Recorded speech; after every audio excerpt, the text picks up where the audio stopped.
O tema de hoje é: o véu foi removido. Vamos abrir a Bíblia na segunda carta de Paulo aos Coríntios, capítulo 14. Você sabe que eu desejei muito esta hora. Cada hora em que o apóstolo prega a palavra de Deus é como a gestação de um filho. Esses estudos estão prontos há muito tempo e eles vêm sendo gestados. É como o pão que vai ao forno, o trabalho do mestre de preparar a farinha, os ingredientes, depois o forno, e chega uma hora, está pronto o pão. E esta noite nós vamos comer do pão da vida. Olha o que disse o apóstolo São Paulo em 2 Coríntios 3,14. Mas os sentidos deles se embotaram. Pois até o dia de hoje, quando fazem a leitura da antiga aliança, o mesmo véu permanece, não lhes sendo revelado que em Cristo é removido. Que esta palavra abençoe todos os corações. Eu fico muito feliz numa quarta-feira de tantas dificuldades, ver tanta gente aqui na igreja. Eu tenho que dizer-lhe muito obrigado mais uma vez. Eu sei que você é sábio e tem fome da verdade. Você vai ser suprido nesta necessidade. Senhor, oremos agora. Só um pouquinho de agudo. Senhor Jesus Cristo, o meu coração se alegra. Há um júbilo dentro da minha alma quando eu estou aqui sobre este altar. É o meu mundo, Deus. É o momento de intimidade com o Senhor. É o momento em que eu diminuo, Deus, para que Tu cresças. Para que não seja eu, mas Cristo em mim a se revelar à igreja. Que momento tão íntimo com Deus. Nós abrimos o nosso coração e nos tornamos sensíveis à voz de Deus. Está paralisado agora toda arma forjada, toda seta, todo dardo. Nós agora temos ouvidos de ovelha para ouvir o que o Espírito tem a dizer à igreja. Fala-nos, Deus, e o povo do Senhor diga amém, amém e amém. Meus amados irmãos, minha família, povo de propriedade exclusiva de Deus, aqueles que são sacerdócio real, são cartas escritas pelo Deus vivente, são selo deste apostolado. Muitos aqui foram gerados através do altar desta igreja e têm sido incentivados e inspirados a viver a verdade da genuína graça. Meus amados, meus filhinhos na fé, todas as escrituras são proveitosas para instruir, ensinar em justiça. Paulo disse isso em Timóteo 3,16, na segunda carta. Toda a escritura é inspirada por Deus. Meu Deus, se tudo que está na Bíblia foi inspirado por Ti, não há pensamentos humanos, não há carnalidade na Bíblia Sagrada, não há lógica. A Escritura, os oráculos de Deus, são inspiração do Senhor. É Deus que inspira. E diz que quando você recebe a Escritura, ela é útil. Por quê? Em primeiro lugar, ela te ensina. ela te ensina. A Escritura ensina a viver, a Bíblia ensina a viver segundo os preceitos de Deus. Segundo lugar, a Escritura também repreende, também corrige. Mas a Escritura faz uma coisa muito importante, porque ela nos educa. Olha como é importante: ensinados, se for preciso, repreendidos, corrigidos e educados. Existirá alguma palavra que tenha esta capacidade? Algum pensador, filósofo, nos seus pensamentos limitados, teve a capacidade de ensinar, repreender, corrigir ou educar na justiça? Absolutamente não. Nós estamos diante de algo que poderíamos dizer é fenomenal. É fenomenal. O resultado de uma pregação é tão transformador, é tão inspirador, é tão educador, que eu preciso desta inspiração das Escrituras todos os dias. Um culto verdadeiro não pode abdicar da palavra. O pregador não pode dizer, dado o adiantado da hora, graça e paz do Senhor, e vai todo mundo e volta no próximo culto. Cada dia é uma grande oportunidade que não volta vazia. Deus tem desígnios. Então diz que esta palavra nos educa na justiça. Qual justiça? Paulo está escrevendo o novo pacto de melhores e superiores promessas. Ele está falando de uma justiça. Qual é a justiça? A justiça é a justiça de Jesus, a obra de Jesus, a graça de Jesus. Ele disse, não tem nada a ver com Moisés. Veja como é que ele diz em Filipenses 3:9, e ser achado nele, não tendo justiça própria que procede da lei. Ninguém pode viver o evangelho, o cristianismo legítimo, se viver de justiça própria que procede da lei. A lei tem uma justiça. A lei é um ministério de condenação, a lei é um ministério de morte, olho por olho, dente por dente, pecou, morreu. Essa é a justiça da lei. Mas a Bíblia diz que nós temos que ser achados segundo aquilo que é mediante a fé em Cristo. A justiça que procede de Deus, baseada na fé. Nada mais da nossa vida é baseada em sacrifícios, em abluções, em cerimônias, em dias de festa, comidas, bebidas, luas.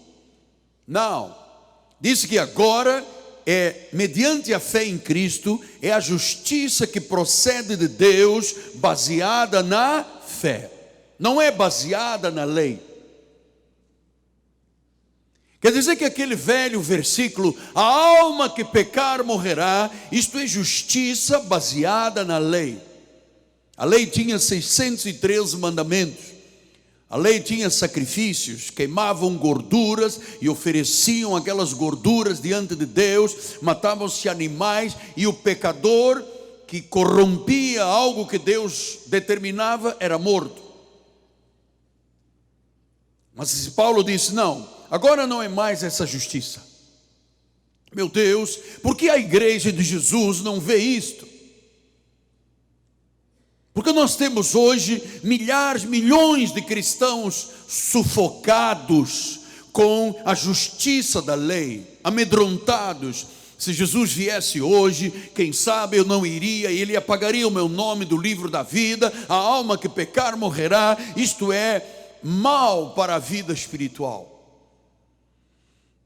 Diz que nós agora temos fé e uma justiça baseada, uma justiça que procede de Deus, baseada na fé. É fé. O justo viverá por fé. Diga, por fé. Não é por lei, não é por sacrifícios, Não é pagando o preço, aqui está a Bíblia, claro. E em Romanos 10, 2 a 5 diz: porque lhes dou testemunho de que eles têm zelo por Deus, mas não têm entendimento. Por quê? Porque desconhecem a justiça de Deus. Desconhecem a obra de Jesus naquela cruz.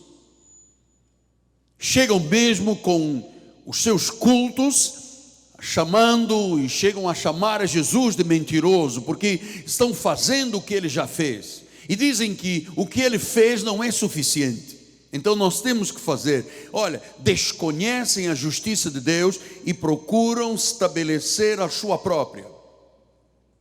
Então cada movimento religioso, cada igreja diz: aqui é assim, a sua justiça própria.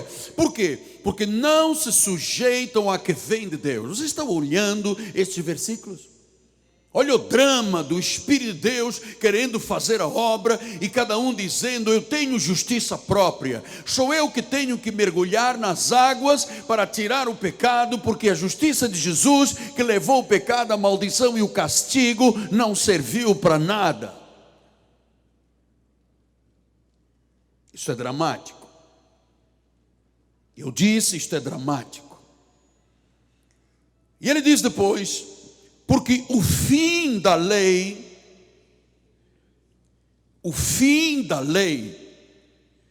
está claro, isso é óbvio, está aqui, é como 2 e 2 serem 4.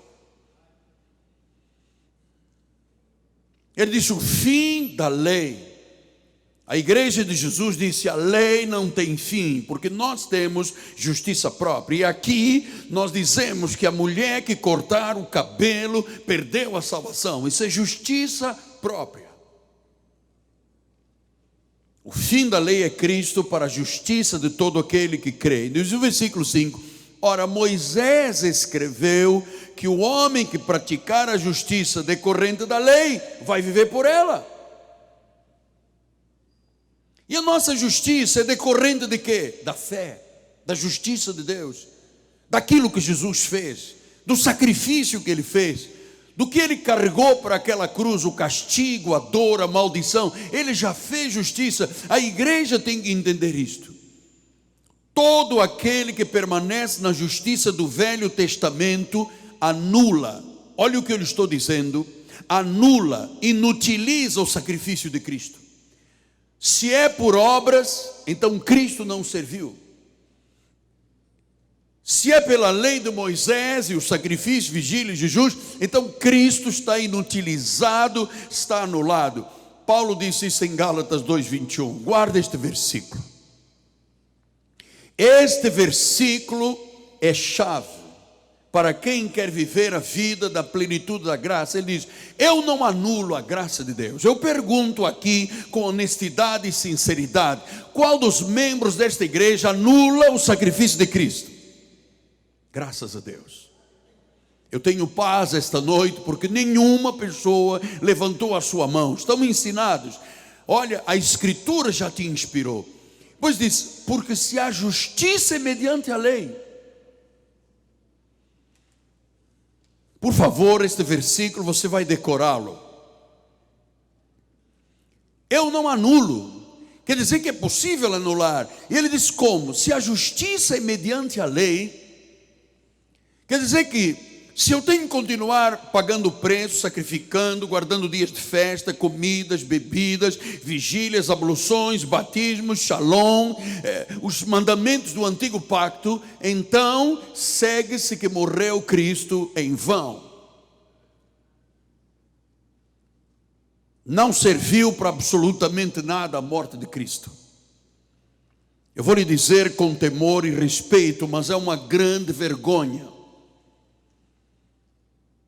Pessoas que são salvas pela graça, porque a Bíblia diz: pela graça sois salvos mediante a fé. Isto não vem de vós, é um dom de Deus. Então qualquer pessoa para ser salva é por graça e fé. Mas depois anulam a graça porque passam a viver a justiça da lei. No próximo sábado nós teremos uma luta com o diabo e vamos ficar em jejum. Isto aqui é justiça de quê? A Bíblia diz que aquele que tinha o poder da morte, a saber, o diabo, foi derrotado. Então você está entendendo que a igreja até hoje não compreende isso tão claro, porque as pessoas compreendem o cego de Jericó, o Zaqueu que subiu na árvore, a mulher que tinha uma hemorragia, uma mulher que estava encurvada há 18 anos, um cego que estava na porta de um lugar, um paralítico na porta formosa. A igreja entende disso tudo. Mas isso é muito superficial. Isso são os princípios elementares da doutrina de Cristo.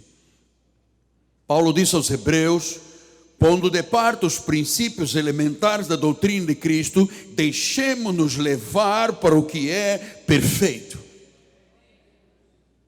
E ele diz: não lançando de novo mão dos batismos, da imposição das mãos, dos sacrifícios, tudo aquilo que é o cerimonial da lei. Então, amado, a igreja de Jesus não entende isto, anula o sacrifício de Cristo. Cristo morreu em vão, e aí existe uma coisa chamada um véu. Mateus 23:13 diz: o que acontece com o véu?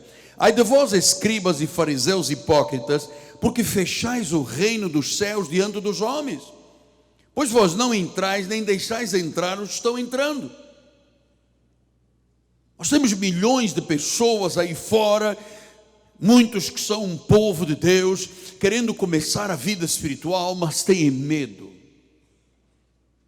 Porque a hipocrisia dos escribas, fariseus, a lei diz que não entra nem deixa entrar.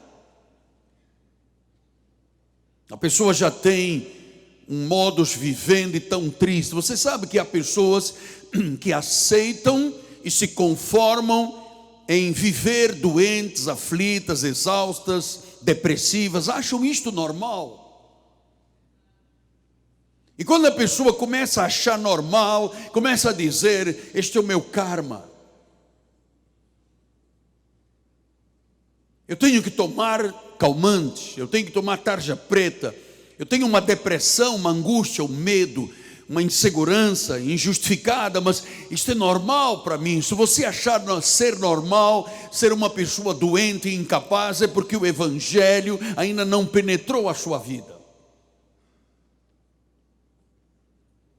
Para mim, fora do evangelho é mentira. Eu não acho normal eu ter que ser um doente, um quebrado, sem finanças, empobrecido. Eu não acho isso normal, eu não aceito. Isso é uma mentira de Satanás. Então, em 2 Coríntios 3:13, ele disse: não somos como Moisés.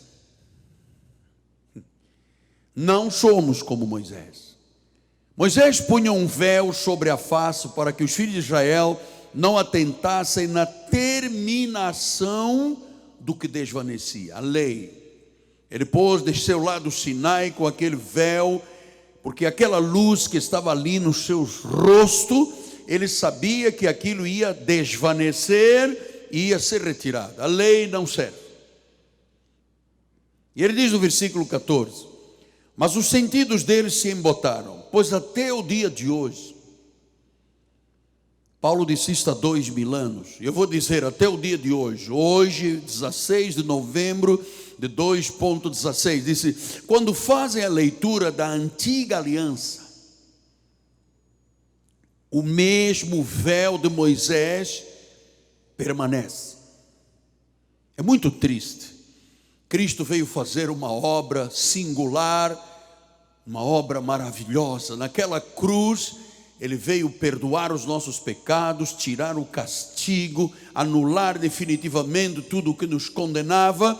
E Ele disse: mas como pode? Agora o véu permanece.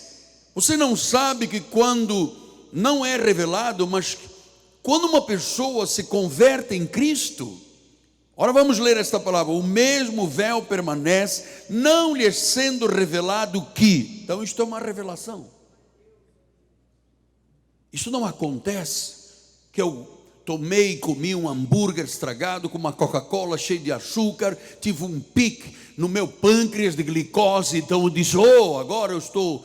Não, ele disse, quando uma pessoa se converte, diz que é revelado. Quem faz esta revelação? O Espírito de Deus. Ele diz que em Cristo, o véu, a lei tem que ser removida.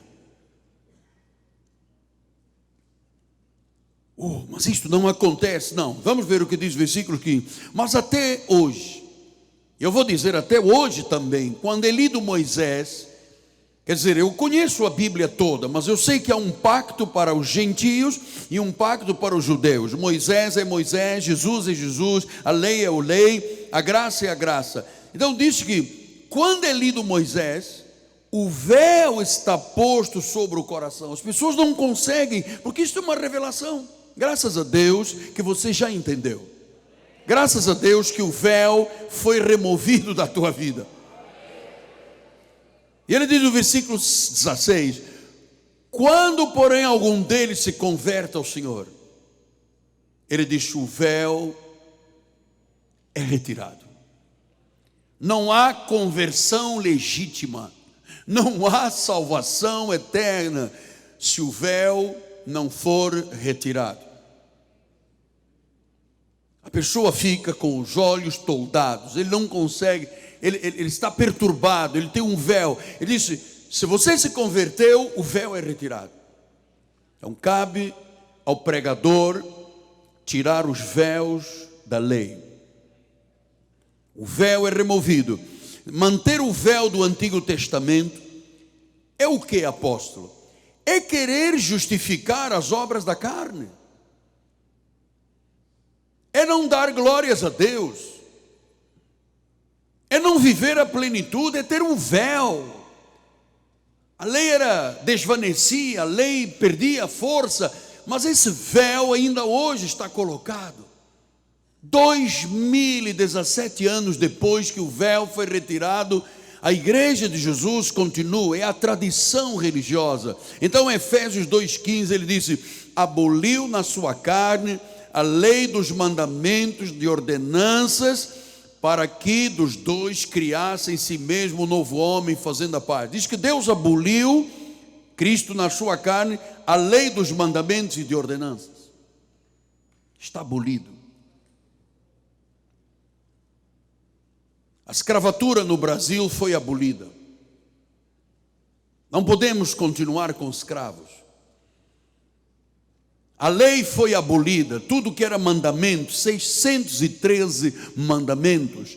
Não toca, não faz aquilo, aquilo outro. E a Bíblia diz, olha, está fora. Mas você tem que ter a coragem de acreditar no que Deus diz. Eu tive esta coragem de acreditar. Hebreus 7, 18 e 19 diz, por um lado se revoga, veja Deus, aboliu, revogou a anterior ordenança, a lei de Moisés. Por quê? Porque ela era fraca e era inútil. Isso foi revogada, foi abolida, o véu foi retirado, está tão claro. Portanto, diz a Bíblia, a lei nunca aperfeiçoou coisa alguma, e por outro lado, se introduz uma esperança superior pela qual nos chegamos a Deus. É a graça do Senhor, é superior. Diz que a lei nunca aperfeiçoou coisa alguma. Você pode lamber o chão, rasgar os joelhos, sangrar, pagar noites sem dormir, semanas sem comer. Isso é absolutamente inútil e fraco. É zelo sem conhecimento.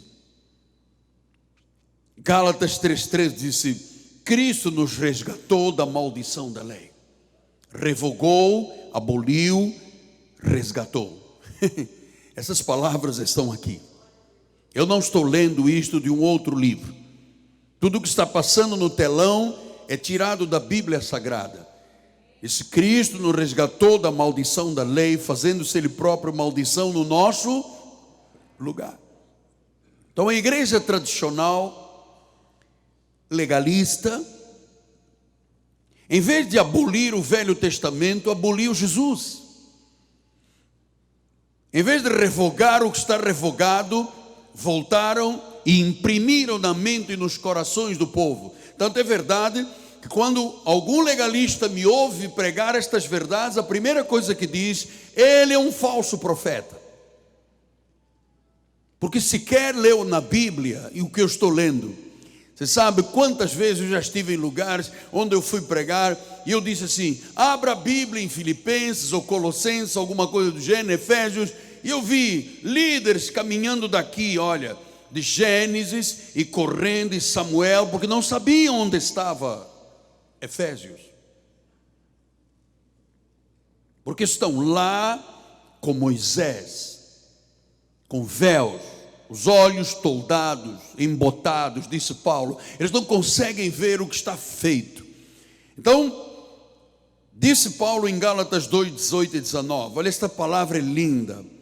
Porque se eu torno a edificar, está falando da lei, se eu torno a edificar aquilo que destruí, então, a mim mesmo eu me constituo um transgressor. Quer dizer que se eu trago de volta a lei que Cristo aboliu, eu sou um pecador. Por isso é que você vê as pessoas evangélicas dizendo, oh, eu sou um pecador, eu sou um gafanhoto, eu sou pó da terra, porque eles constituem-se transgressores. Então disse Paulo, porque eu mediante a própria lei, eu morri para a lei. 1986, eu tive a coragem de morrer para a lei. Não porque tivesse coragem na minha carne, mas porque a Bíblia me inspirava e dizia, eu morri para a lei, porque se você morre para a lei, aí você pode viver para Deus. Se você não morre para a lei, você não vive para Deus. Você vive desencantado e desacorçoado com a vida, medindo e tendo medo e achando que o diabo, que a tua sombra, e você nunca será nada, porque disseram que você nunca conquistaria nada na vida. Isto é lei. Isso é manipular o coração das pessoas. Paulo disse, foi removido o véu, eu morri para a própria lei. Qual é o medo que você pode ter de morrer para a própria lei? Se Paulo, a quem nós seguimos, disse, eu morri para a própria lei, a fim de viver para Deus. Quer dizer que eu não posso viver para Deus seguindo a lei? Não. Tem que morrer para a lei. Tem que dizer, eu vou viver por fé. Eu não vou viver por fé, mas vou fazer um jejum. Eu não vou viver por fé, mas vou fazer uma vigília. Eu não vou viver por fé, mas eu vou... Não, tem que morrer para a lei. Gálatas 2:20 disse, logo já não sou eu quem vive. Eu não vou me constituir transgressor outra vez. Não sou eu quem vive, é Cristo que vive em mim. E esse viver que agora tenho na carne, eu vivo pela fé. Diga isto, sem temor. Diga, eu vivo pela fé. Não é por obras nem sacrifícios. Eu vivo pela fé. Então, versículo 21 disse, eu não anulo a graça de Deus, pois se a justiça é mediante a lei, Cristo morreu em vão. E se eu tentar anular a graça, eu me constituo transgressor. É por isso que as pessoas dizem, eu não mereço nada porque eu sou um pecador. Elas se constituem transgressoras. Isto é óbvio. Está aqui, senhoras e senhores, esse é o que Deus está falando à igreja. Filipenses 3:18 diz, muitos andam entre nós, dos quais repetidas vezes eu vos dizia, agora vos digo, até chorando. Paulo está se referindo a pessoas que estavam dentro das igrejas, está escrevendo aos filipenses e diz, olha, o que eu vos vou dizer agora, eu estou dizendo chorando. Porque muitas vezes, muitos andam entre nós, mas eles são inimigos da cruz de Cristo. Eles não acreditam que Jesus levou a maldição, o castigo, a dor, a enfermidade e encravou lá.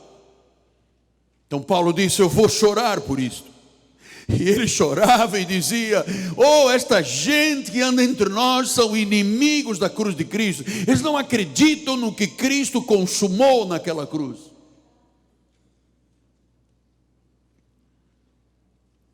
Então, amado, Cristo para eles é o que, apóstolo? Olha, eu vou lhe dizer, para muitos Cristo é nada. Porque Paulo estava dizendo, olha só, eles andam entre nós, mas eles vivem a lei de tal forma, eu estou lhes dizendo, chorando. Paulo estava ali amargurado, dizia, eu estou chorando porque eles são inimigos da cruz de Cristo. Cristo fez, eles dizem que não fez. Cristo levou o pecado, eles dizem, não, tem que passar nas águas. Mas Cristo já levou, não levou nada, Ele não fez nada. Você aqui tem que passar no batismo das águas. E o melhor então, se nós formos para Jerusalém e alugarmos um avião e o líder ganhar 50, 70 mil dólares à custa do sacrifício e vamos batizar no Rio Jordão, porque esse é o rio que salva as pessoas. Meu Deus! Nem Naamã, quando disseram, mergulha nesse rio aí, Jordão, ele disse, poxa, mas eu vim aqui, um rio lamacento, eu tinha lá Abana e Farfar, águas limpas, e agora eu tenho que mergulhar neste rio cheio de lama.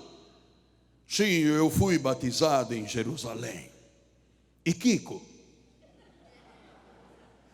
parece que as águas de Jerusalém são sagradas. Você sabe como é que as pessoas se constituem transgressores? Oh, eu me batizei em Jerusalém, então eu sou melhor que todo mundo. Vocês se batizaram aonde? Onde vocês se batizaram? Nós batizamos no Guandu. Oh, esse Guandu.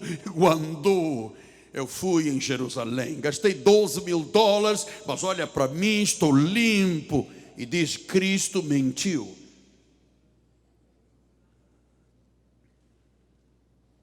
Ele nada.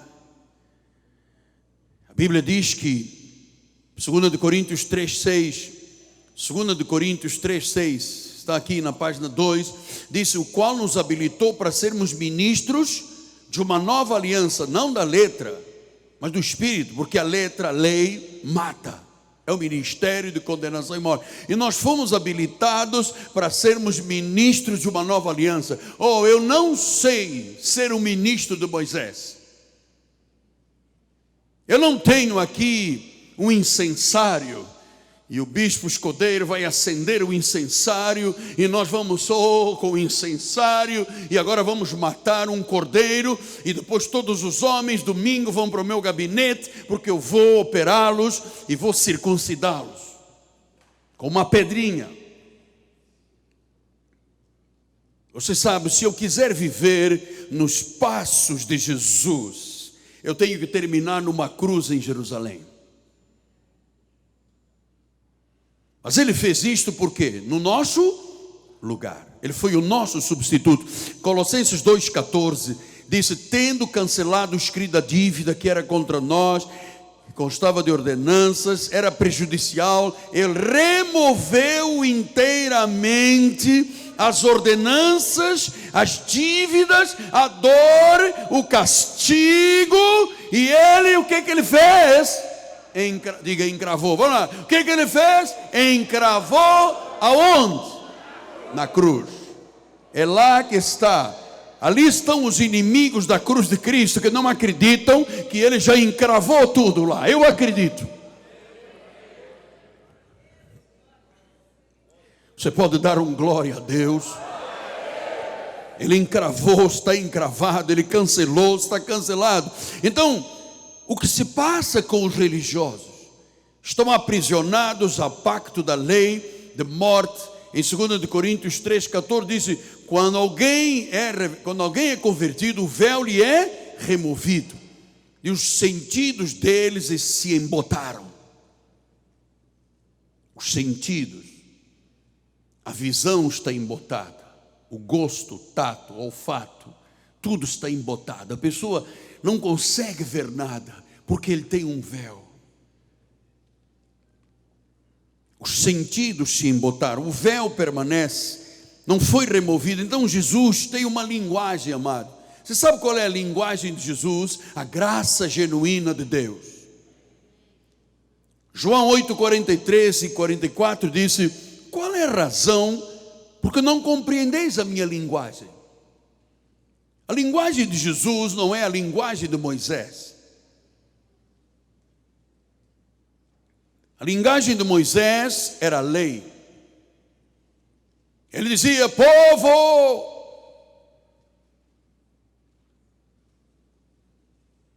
e começavam os mandamentos, os sacrifícios.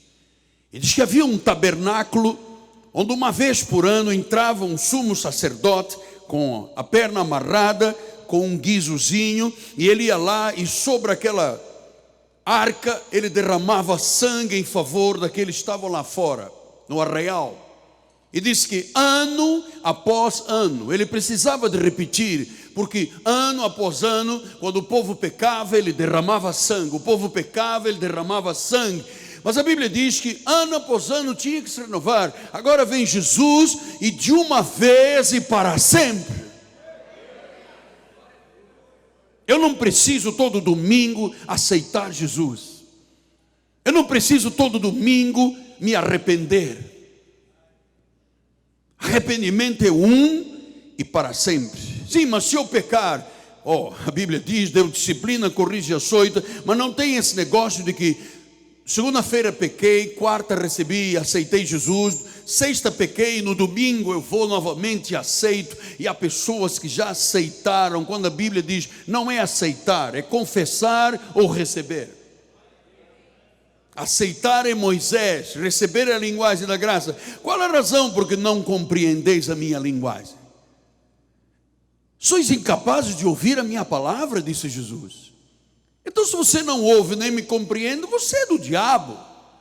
O diabo é o teu pai. Você quer lhe satisfazer os desejos. Ele foi homicida desde o princípio, jamais firmou na verdade, porque nele não há verdade. Quando ele profere mentira, fala do que é próprio, porque ele é mentiroso e é pai da mentira. Ou eu aceito a linguagem de Jesus, da graça sobre graça, ou então eu estou falando como o diabo. Isto é sério. Isto é tremendamente sério. Diz o versículo 24: por isso vos disse que morrereis nos vossos pecados, porque se não crerdes que eu sou Deus, então você vai morrer nos seus pecados. Eu dou graças a Deus pelo temor e o tremor que enche o meu coração, de eu ser um homem temente na palavra. Eu não colocaria a minha vida, da minha esposa, dos meus filhos, netos, em risco, e muito menos a sua vida, aqui com tagarelices. Eu quero que você viva a verdade. Você não compreende o que eu falo, por quê? Disse Jesus. Por que você não compreende a minha linguagem? A linguagem de Jesus é simples. O evangelho é simples. Não há nada complicado no evangelho. Quem o complica são os legalistas. Porque eis que eu vi o diabo. Você não viu nada. Porque eu estava num dia e eu fui ao inferno, e lá dentro estavam lá as almas dos crentes. Isto é uma mentira, amado. A Bíblia diz que o inferno é para o diabo e os seus anjos. Os justos estão à direita e viverão a eternidade. O peixe podre e ruim é que vai para o inferno, não os filhos de Deus. Os justos herdarão a eternidade. João 3,19 disse: o julgamento é esse, que a luz veio ao mundo, e os homens amaram mais as trevas do que a luz, porque as suas obras eram más. Os homens amaram mais as trevas. Este é o problema. A esta hora nós temos milhões de pessoas no Brasil e no mundo cheirando cocaína, fumando crack, bebendo bebida alcoólica exagerada, pessoas adulterando, matando, roubando. A luz dos homens veio ao mundo, mas os homens amaram mais as trevas. E a minha pergunta é: você ama mais as trevas ou a luz? Diga a luz. Você ama mais as trevas ou a luz? A luz. Então as tuas obras são boas. São obras preparadas de antemão para que você ande nelas. E eu termino com 2 versículos. Filipenses 1:21 disse: porquanto para mim o viver é Moisés, o viver e o morrer é lucro. Atos 16:31, e terminamos. Respondeu-lhe: crê no Senhor Jesus e serás salvo tu e a tua casa. Ele não disse crê em Jesus, mas crê também em Moisés. Crê em Jesus, na sua graça, mas você tem que se batizar. Você tem que ir para uma escola de catecúmenos e fazer primeira, segunda, terceira série, é aprovada. Então depois os diáconos da igreja vão fazer um teste para você. Se passar, você é salvo. Se não passar, nada disso é bíblico. Crê no Senhor. Por favor, não saia daqui esta noite sem você legitimamente dizer ao seu coração: Senhor, eu creio que só Tu és Deus. Para que eu receba a minha salvação, o meu viver é Cristo. Que esta palavra te arrebate. Que esta palavra faça fogo, o fogo ardente no teu coração. Que você se sinta um espírito com Jesus. Que você viva por fé, sabendo que o véu já foi removido. Diga glória a Deus. Você pode dizer uma vez mais: glória a Deus.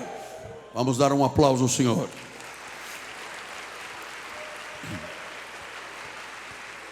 Glória a Deus. Vamos ficar de pé. Vou chamar o nosso bispo nacional para impetrar a bênção final. Domingo estaremos de volta. Sábado, juventude. Graças a Deus. Tendo as mãos para o altar. Deus amado e bendito, obrigado, Senhor, por esta noite de conhecimento, de sabedoria, aonde desfrutamos de um alimento sólido. Obrigado, Senhor, porque entendemos que não é por obras, mas é pela Tua graça. E cremos, Pai, que através desta graça, este favor, nós desfrutaremos de uma semana maravilhosa. Nós desfrutaremos de uma noite em perfeita vitória, porque temos os olhos iluminados para reconhecer tudo aquilo que o Senhor fez por cada um de nós. E que esta graça maravilhosa, o amor de Deus e as doces consolações do Espírito Santo sejam com todos hoje e para sempre. E aqueles que morreram para a lei e vivem para Cristo, na graça de Deus, digam amém e amém. Graça e paz a todos.